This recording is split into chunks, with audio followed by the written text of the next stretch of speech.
Another coincidence. Right now, there is this movie playing, Avenger Infinity War.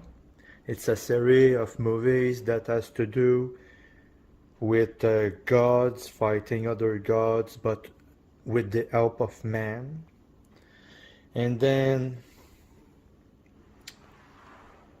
it's a scene from when they are building a type of weapon to fight the bad guys. And you see that there is a little man here, but actually is a god, because it's Thor in the movie, Thor, the son of Odin, but he's looking like an ordinary man. Next to him, there is a little rat looking like thing. No, sorry, it's not a rat, it's a raccoon. And then you've got a tree man. You see, it's like a tree, like the tree, the plant, and the grass. And there is a dwarf, but it's like a giant. So when I said about the parable with they changed the Bible, they changed green things for plants, and it was about the size of a man. You've got different size. You've got the beast man, you've got the god man, you've got the tree man, and you've got the dwarf, which is supposed to be small, but is made to be like a giant in the scene of the movie. The guy is actually a smith. He's building weapons to fight the gods. And you see, this guy here is an actual dwarf in the real world, but he was made to appear as a giant in the scene for the movie. There is the man that is a god in the movie. There is the raccoon. There is the man that is a tree. So you've got all of that playing out, because the scripture is talking about the trees, the green things, and the grass.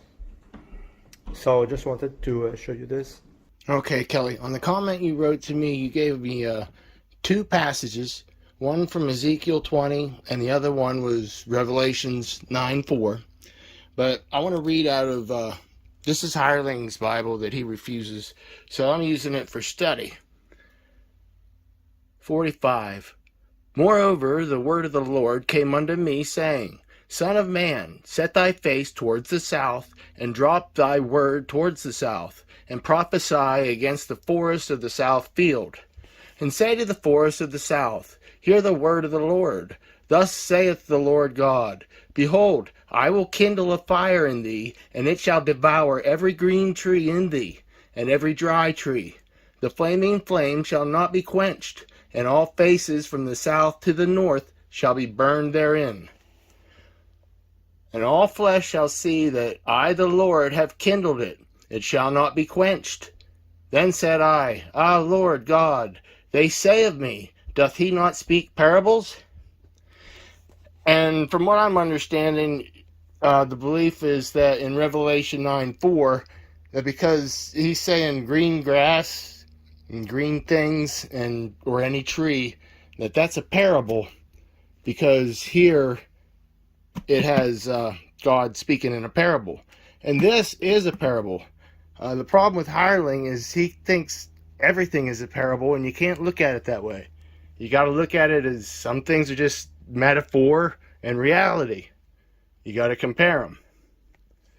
But in this one it says, Behold, I will kindle a fire in thee, and it shall devour every green tree in thee, and every dry tree. Now, to me, what they're talking about, this fire that he's speaking of, it isn't like a fire from heaven, like a bolt of fire that would burn them literally. It's going to be kindled within them, and it's going to cause them to want to kill each other, basically. Now, every green tree and every dry tree, that is a determination of how old that person is, basically. When they're talking about the trees, yes, I believe they're doing a metaphor for people. And the green trees are the young people. The dry trees are the old people. Green is young, inexperienced. Like when you're fresh on a job, brand new hire. You're called green. You don't know what's going on. You still have to learn. So you're called green. Okay, so we started with that one. And I agree that that is a parable. However, when we go to Revelation and what was given, and I know Hireling likes to talk about it. I have a little video clip that I want to add. But it's Revelation 9:4. But I want to read starting at the beginning. After the fifth angel sounds, a star falls from the heaven. And the fifth angel sounded, and I saw a star fall from heaven unto the earth. And to him was given the key of the bottomless pit. And he opened the bottomless pit. And there arose a smoke out of the pit, as the smoke of a great furnace. And the sun and the air were darkened by reason of the smoke of the pit. And there came out of this smoke locusts upon the earth, and unto them was given power, as the scorpions of the earth have power. And it was commanded them that they should not hurt the grass of the earth, neither any green thing, neither any tree, but only those men which have not the seal of God in their foreheads. They changed the Bible, they changed green things for plants, and it was about the size of a man. You've got different size. You've got the beast man, you've got the God man, you've got the tree man. And you've got the dwarf, which is supposed to be small, but is made to be like a giant in the scene of the movie. Okay, now I believe the reasoning behind this is because newer versions of the Bible would change it to say any green plant. And because any green plant just basically describes vegetation, instead of what they feel that Hireling feels that this is a parable. I don't. You have to go through and separate which is literal and which is reality. And I'll show you what I mean, because you can't start here. You basically have to start the whole ways back in Exodus.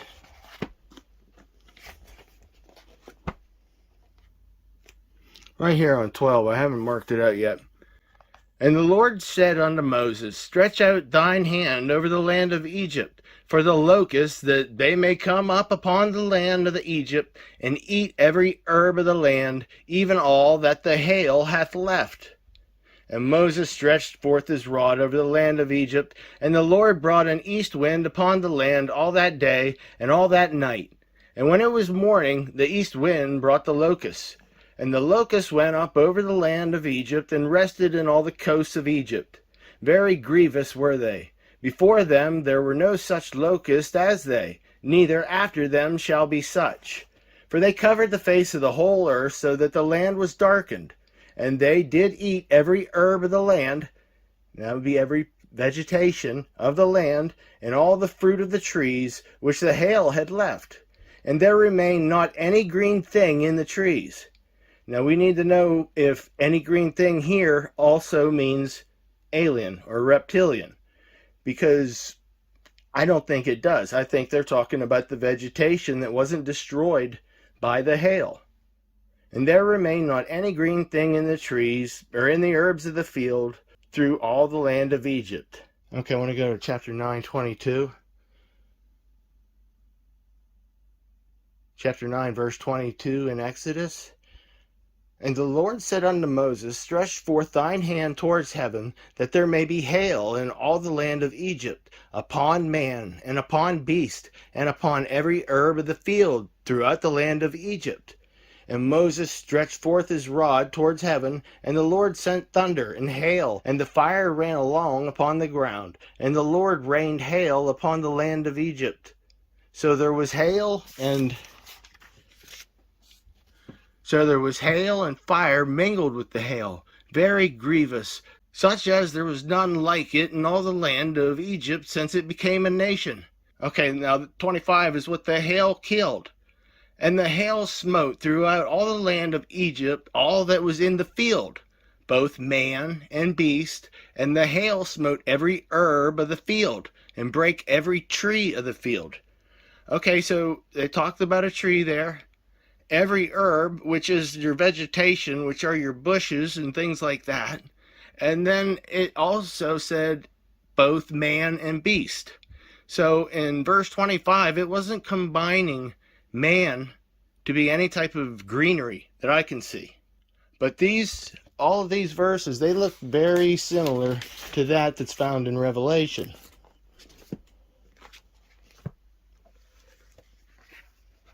Now in the Old Testament and Exodus, I could not see how that you could get alien out of green thing. But you see the word green thing in there.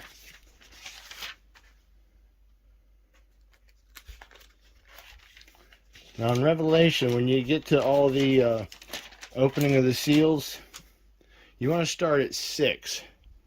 Because the verse that you provided, Kelly, it was in Ezekiel, where he said that he spoke in parable. I do believe, yes, those passages were a parable, with the trees of the forest of the south being cut down and burned. But the fire, it wasn't a literal fire. It was a fire that was pretty much set within the nation. And this is what I mean by that. So it would have been chapter 6 of Revelation. And there went out another horse that was red, and power was given to him that sat thereon to take peace from the earth, and that they should kill one another. And there was given unto him a great sword. Okay, and that will go back to your Ezekiel 20 and then those passages. Because it wasn't that it was a fire. Now the rest of these passages, we're going to want, the ones that I have circled, those are what I want to know if they're a metaphor or are they literal when we go to it. And I heard a voice in the midst of the 4 beasts say, a measure of wheat for a penny, and 3 measures of barley for a penny. And see thou hurt not the oil and the wine. Okay, the oil and the wine and the wheat and the barley, that would all come from vegetation.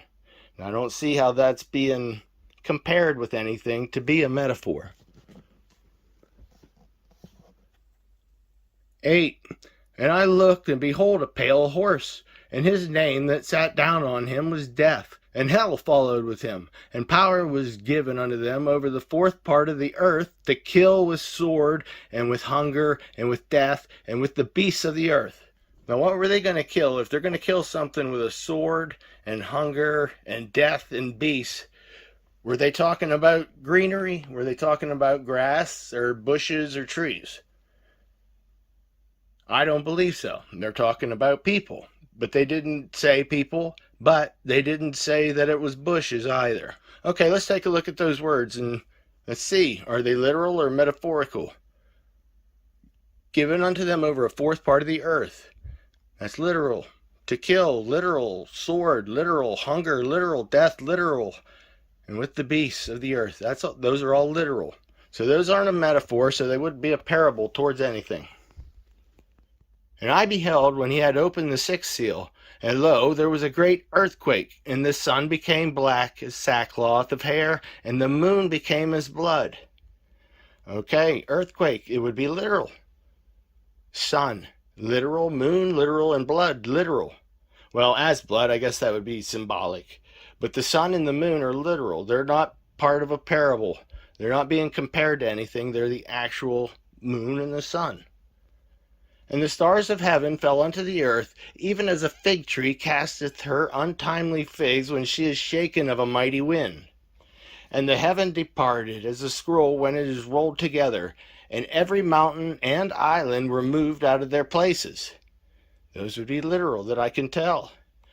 Now this one right here, this describes people, men. It doesn't describe them as being trees or any type of metaphor.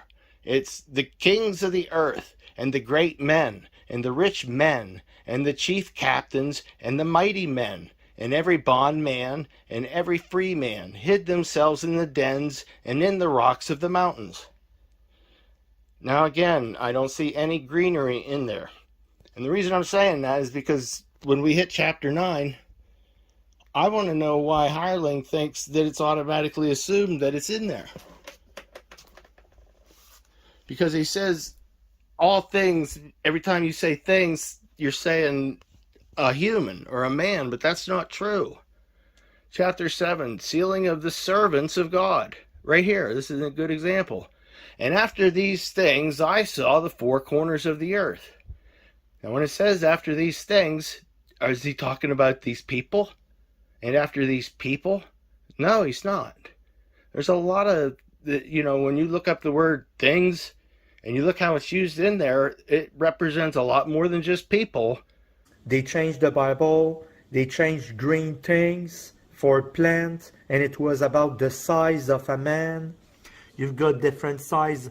You've got the beast man, you've got the God man, you've got the tree man, and you've got the dwarf, which is supposed to be small, but is made to be like a giant in the scene of the movie. Okay, and after these things, I saw four angels standing on the four corners of the earth, holding the four winds of the earth, that the wind should not blow on the earth, nor on the sea, nor on any tree. Okay, they're holding back. They have the authority to go and destroy the earth right now. And another angel came down to those four and said, no, not until we get the people sealed with the seal of God on their forehead. We will not destroy anything. Even though you have power to do it, you will not do it. So even though they had the power to destroy the earth, the sea, and the trees, they didn't do it. They were only looking to harm those people that didn't have the seal on their foreheads. And I saw another angel ascending from the east, having the seal of the living God. And he cried with a loud voice to the four angels, to whom it was given to hurt the earth and the sea, both of them literal, saying, hurt not the earth, neither the sea, nor the trees, till we have sealed the servants of our God in their foreheads. So just because they're saying don't hurt the trees, they're not saying don't hurt the people. They've already established over here who these people are. I mean, they're people. It's already been distinguished between the two. And then when we go over here to chapter 8, verse 7, and it's starting to sound like Exodus all over again, with the hail mingled with the blood. And the angel took the censer and filled it with the fire of the altar, and cast it to the earth. And there were voices, and thunderings, and lightnings, and earthquake. And the seven angels which had the seven trumpets prepared themselves to sound.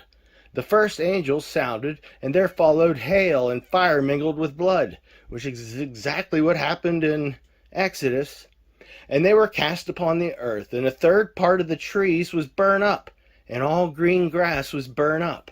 You've got different size. You've got the beast man, you've got the God man, you've got the tree man, and you've got the dwarf, which is supposed to be small. Okay, in chapter 8 here, is he saying that a third part of the tall people were burned up and all the little people burned up? Or was he literally talking about hail and fire mingled with blood coming down and destroying everything that would be out in the field? And there was no distinction. Whatever was left out in that field, whether it be beast, man, vegetation, it's going to die. It's going to get mauled. It's going to get destroyed. And the second angel sounded, and as it were a great mountain burning with fire was cast into the sea. And a third part of the sea became blood. And a third part of the creatures which were in the sea and had life died. And the third part of the ships were destroyed. And the third angel sounded, and there fell a great star from heaven, burning as it were a lamp. And it fell upon a third part of the rivers, and upon the fountains of the waters. And the name of the star is called Wormwood. And the third part of the waters became wormwood. And many men died of the waters because they were made bitter. Okay. Now you see that arrow where it says men? Why? It says men. It doesn't say anything about, green thing. But when you look at waters, those were literal. Star was literal. The fountains of water were literal. The rivers were literal. Everything is literal. The ships are literal. Third part of the creatures. I mean, they all had life and died. Those were all literal things. These weren't metaphors for anything. They were all literal. And the fourth angel sounded, and the third part of the sun, was smitten, the sun, which is literal, and the third part of the moon, and the third part of the stars, so as a third part of them was darkened, and the day shone not for a third part of it, and the night likewise. So everything has been literal. Literal, literal, literal. Chapter 9. And the fifth angel sounded, and I saw a star fall from heaven unto the earth, and to him was given the key of the bottomless pit. And he opened the bottomless pit, and there arose a smoke out of the pit, as the smoke of a great furnace, and the sun and of the air were darkened by reason of the smoke of the pit. And there came out of the smoke locusts upon the earth, and unto them was given power, as the scorpions of the earth have power. And it was commanded them that they should not hurt the grass of the earth, neither any green thing, neither any tree, but only those men which have not the seal of God in their foreheads. Okay, he's saying, because it says, but only those men, that they're making a distinction that those trees and grass and green things are also men, but apparently they're alien men of some sort. I'm not really sure how he distinguishes it. They changed the Bible, they changed green things for plants, and it was about the size of a man. You've got different size.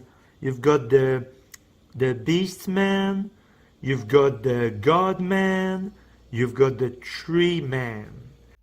But again, we have to ask, are these literal or are these metaphors? Because if they're not metaphors, they can't be a parable. All it's saying is that,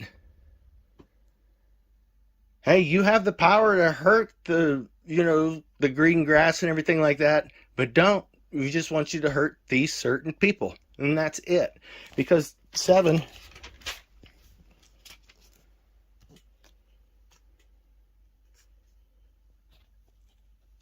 Because again, in 7 it says, and I saw another angel ascending from the east, having the seal of the living God.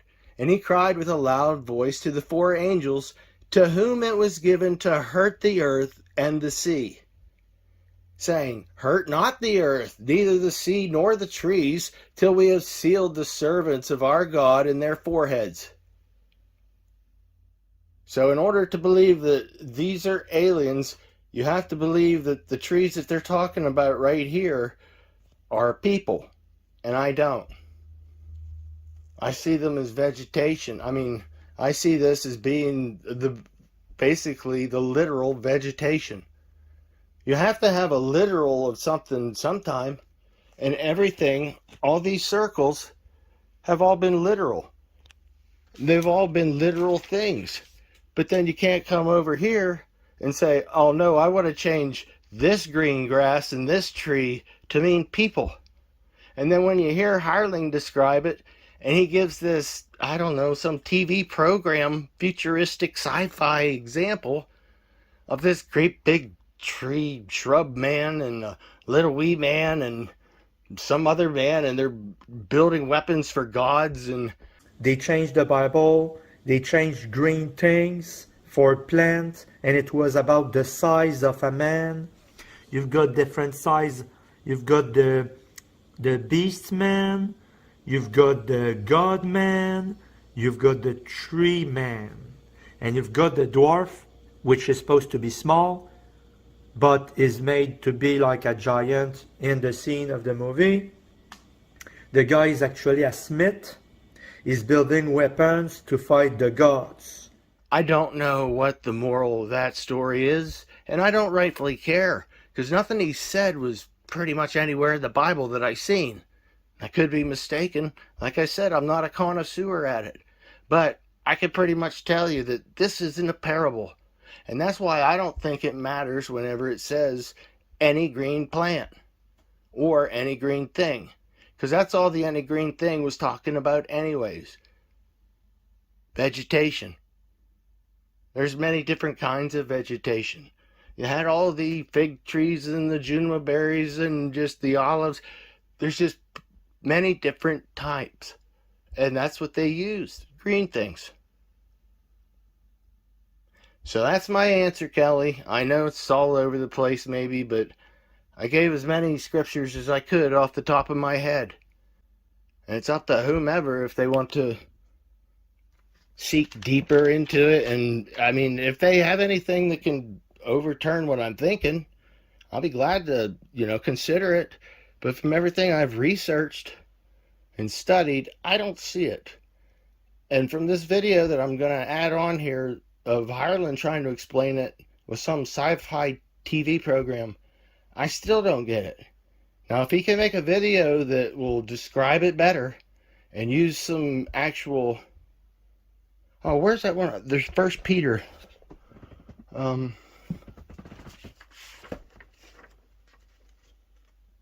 First Peter 1:24.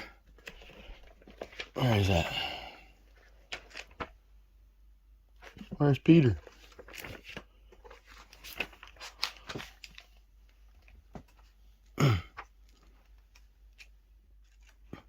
Where's Peter?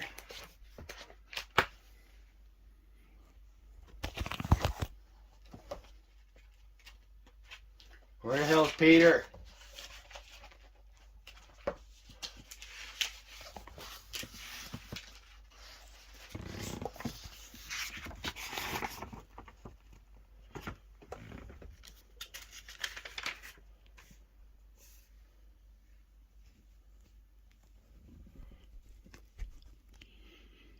Okay, I think this one would go back to the Ezekiel verses that you gave me, Kelly, because 1 Peter 1:24, I think it was basically corresponding to that verse.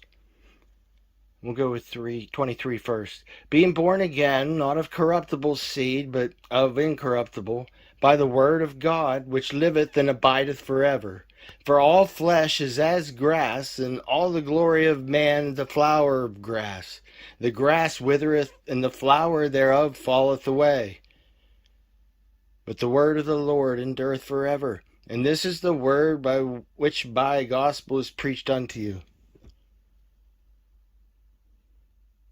Yeah, there was a lot of places in the Bible that described it as the human life being pretty much the same as the grass.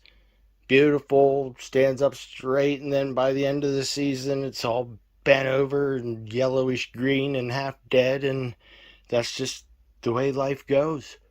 But it's always used as a metaphor, describing what life was like as compared to something else. But in Revelations 9:4, it doesn't do that. It just literally, don't hurt any grass, any green plant, any green thing, or any tree. Literally. Not any small man, any kind of small man, or regular man, or any tall man. They changed the Bible, they changed green things for plants, and it was about the size of a man. You've got different size. You've got the beast man, you've got the God man, you've got the tree man, and you've got the dwarf, which is supposed to be small. Because, I mean, how do you divide that out? How do you keep count of that? That's just, in my mind, ridiculous. It can't be done, and there's nowhere in the Bible that states it was ever done like that. It's just one of Harlan's parables that he made up. The guy is actually a smith. He's building weapons to fight the gods. Well, I was getting ready to walk out the door and go download this on the computer, and I had a thought. So I checked this Bible. The Holy Bible is Revised Standard Version. This is the one that's authorized by the KJV. And take a good look at the beginning here. The Holy Bible, Old and New Testament of the Holy Bible, Revised Standard Version. Okay, here are the dates. Translated from the original tongues, being the version set forth AD 1611, revised AD 1881, 1885, and AD 1901. Compared with the most ancient authorities and revised AD 1952. Now, if you don't think that this one was authorized, just don't go any further in the video. But when I go to Exodus 9:25, it says something just one word different. The hail struck down everything that was in the field throughout all the land of Egypt, both man and beast. And the hail struck down every plant of the field and shattered every tree of the field. Now, this is a supposedly revised version of the 1611, like I said. Now, this is the KJV of hirelings that he refuses because he says that it's corrupt. But anyways, this one says, and the hail smote throughout all the land of Egypt, all that was in the field, both man and beast, and the hail smote every herb of the field and broke every tree of the field. Okay, what they have there, it says, and the hail smote every herb of the field. Now, because this one says, and the hail smote, struck down every plant of the field. So instead of saying smote, it says struck down. And then instead of saying every herb, it says every plant. Now, is this part of a conspiracy? I mean, that's a good question, I guess. I mean, if you can answer it, answer it. Anybody that wants to answer it for themselves.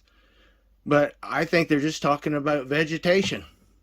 Anything that was out in the fields, once it started hailing, was going to get destroyed. Every type of plant that there was, every tree, everything. Every man, every beast. So I don't see that they had any nefarious reason for changing it from every herb to every plant. But in 9:4, if they change it from everything, every green thing, or any green thing, to any green plant, even though the other two words that are beside it, that surround it, are grass and trees, which are plants, and nobody knows about these other people. That's why they have a problem with it, I think. Okay, I just want to check something real quick here. Revelation 9:4. And it was commanded them that they should not hurt the grass of the earth, neither any green thing, neither any tree, but only those men which have not the seal of God in their foreheads. Where it says the grass, 55:28, the place where grass grows and animals graze, grass, herbage, provender.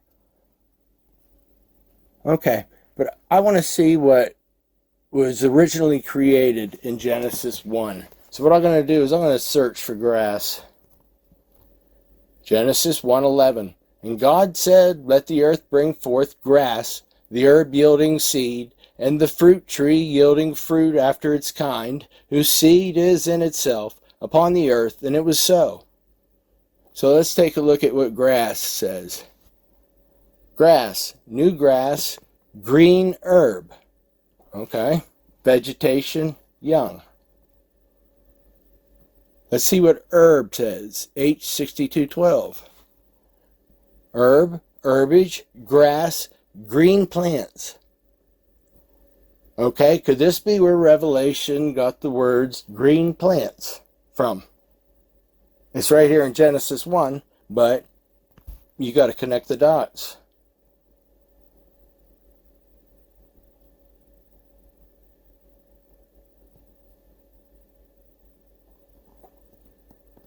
Genesis 1:30, they use the word green, only they're describing herb instead of plant.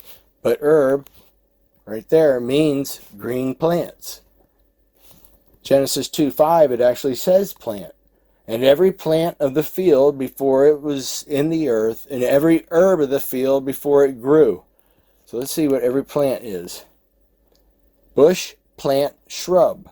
A shoot, that is shrubbery. Bush, plant, shrub. So there's a multitude of different types. So that's probably why they labeled it as things. It's like you've got a lot of furniture in your house. You don't describe each piece of furniture. You just say your house is full of things. I mean, there's a bunch of different things in there. And it was the same way with that middle category of shrubbery. You had grass. Everybody pretty much knew what grass was. You had trees. Everybody pretty much knew what trees was. But there's no real classification for all the shrubbery that could be in that middle class. So that's probably why they used things. I have no idea if that's correct, but that's the way I'm going.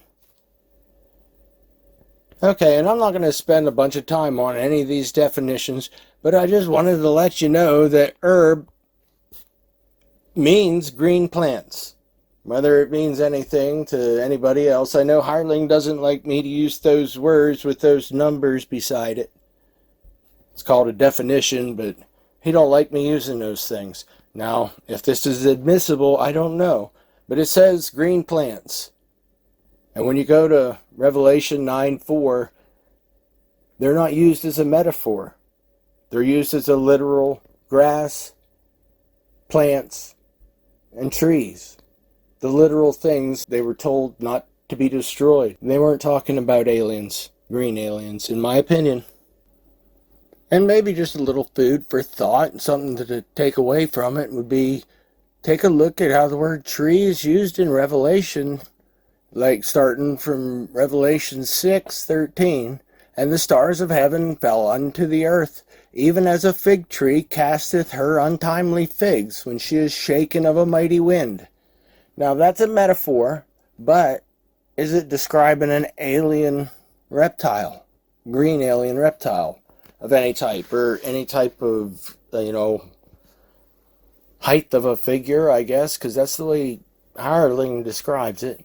They changed the Bible, they changed green things for plants, and it was about the size of a man. You've got different size.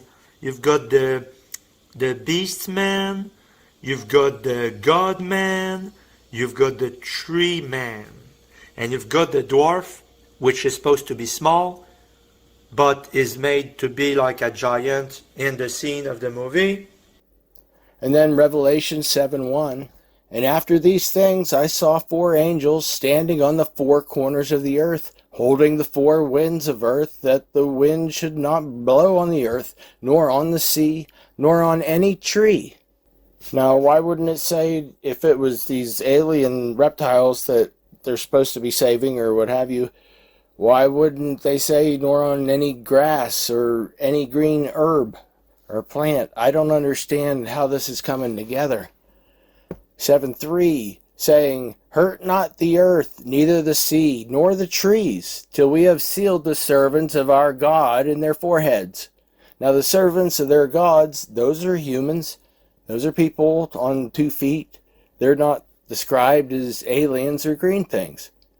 So these are just trees, vegetation. They're not metaphoric for anything except for that. They're just trees. Revelation 8:7. The first angel sounded, and there followed hail and fire mingled with blood, and they were cast upon the earth. And the third part of the trees was burned up, and all the green grass was burned up. Now, if green grass was those little people that you were showing us, I mean, it says all of them were burned up, but only a third of the trees, I guess that's a tree guy dressed like a tree in that movie there, only a third of those people were burned up. I don't think that's what he's talking about. But that's Revelation 8. But then we go to 9:4, and we've been talking about literal trees up to here, but somebody wants to change up, and now they want to say that it's a parable, but it isn't. And it was commanded them that they should not hurt the grass of the earth, neither any green thing, neither any tree, but only those men which have not the seal of God in their foreheads. The beast man, you've got the God man, you've got the tree man. Those were the angels that they had the power. They were ready. They were ready to destroy all of that until that angel came down and said, hold until all of God's people are sealed. These were talking about things that were out in the open, the grass, the shrubs, the vegetation, and all the trees. The literal things that are on this earth, not the metaphorical things. I think you're completely wrong. They changed the Bible, they changed green things for plants, and it was about the size of a man.